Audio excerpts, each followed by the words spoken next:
magpapalit ka. Huwag mo akong unahan. Oo, nagkakape ka pa, hindi mo man lang ako inaalok. Yan. Ano yan? Bira. Pag opening, kailangan pag-uunahan yung opening.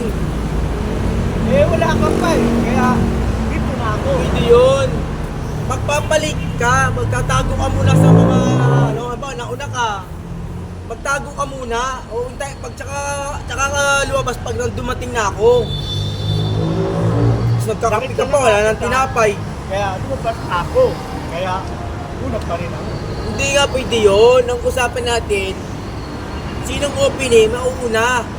Oy, kanto, wala ka pa. Eh, kahit na. Bawal yun sa batas. Bawal talaga. Kaya lang, nakita na kita, lumabas na ako. Yun na nga. Ikaw, ako na lang uli opening. Ha? Hindi. Patama pa mo.